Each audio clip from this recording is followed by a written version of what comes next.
So I asked Steph whether he wanted to go to the White House to celebrate. It's a question I frankly wouldn't have even asked over the previous 2 decades. After all, regardless of party, the president of this country swears an oath to protect and serve all Americans, even those he disagrees with. And athletes had always largely responded in kind, regardless of who they disagree with. But after Donald Trump ran a campaign based on divisiveness and then as president adopted a platform that many NBA players felt was not just not inclusive of them, but actually against them, would Steph even want to go? Here is our conversation. Behind you over there is the trophy. Normally when you win one of those things, you go to the White House to celebrate. Your coach has stood up there and said you guys are going to meet and discuss it as a team.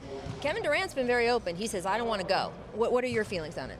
I'm on that same tip, and obviously you don't want to rush to a decision on kind of understanding the magnitude of what this means.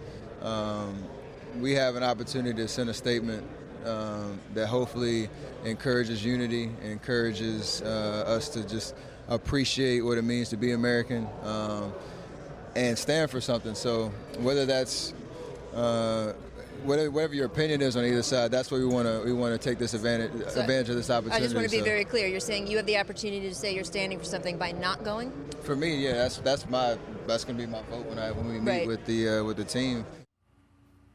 Not long after that aired on The Jump, Fox News picked it up, which means, guess who saw it? Yeah, which led to the tweet, quote, going to the White House is considered a great honor for a championship team. Stephen Curry is hesitating. Therefore, invitation is withdrawn. Which prompted LeBron a few hours later to answer Trump with, quote, you bum, Steph already said he isn't going, so no invite. Going to the White House was a great honor until you showed up.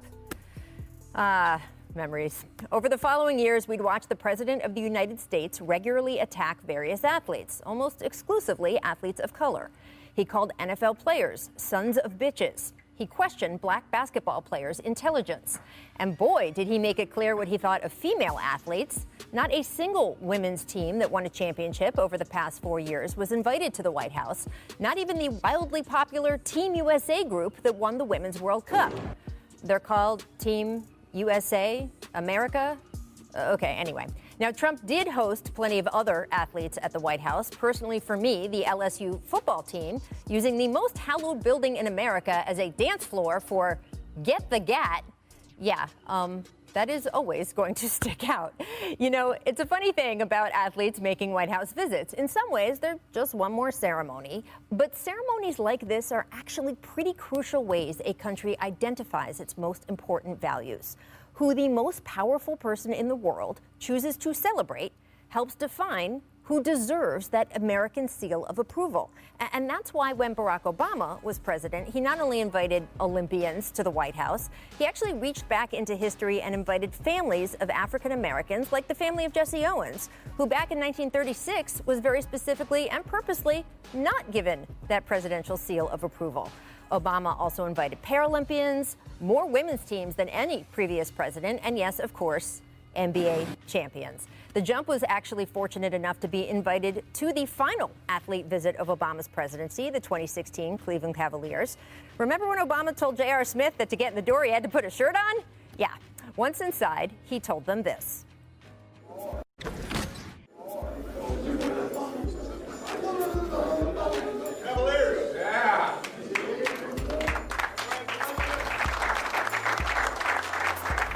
So I just want to say congratulations on one of the best seasons of all time, one of the great finals of all time.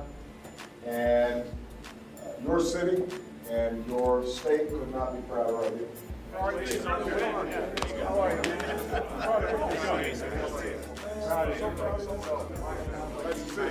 Speaking of old guys who can still hoop. Hey, how are you? Good to see you. Can you say what these White House visits mean to you, to have all these sports teams come in over the years?